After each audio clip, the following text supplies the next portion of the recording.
পূর্ব সতর্কতা ছাড়াই চেনাব নদীর উপর নির্মিত বাগলিহার বাঁধের গেট খুলে দিয়েছে ভারত। ফলে হঠাৎ করে বিপুল পরিমাণ পানি প্রবাহিত হচ্ছে পাকিস্তান অংশে।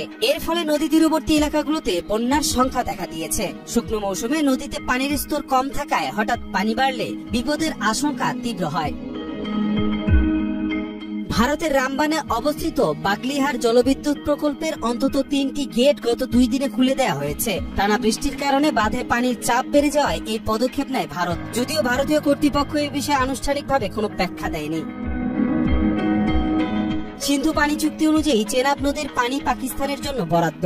চুক্তিটি 1960 সালে বিশ্ব ব্যাংকের মধ্যস্থতায় স্বাক্ষরিত হয়। তবে সম্প্রতি ভারত এই চুক্তি কার্যত স্থগিত রেখেছে এবং পশ্চিমের নদীগুলোর পানি প্রবাহে নিয়ন্ত্রণ বাড়িয়েছে।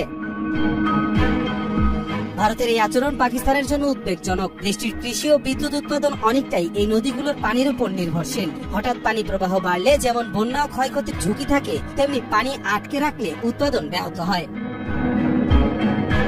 কবির চৌধুরী, মাই টিভি।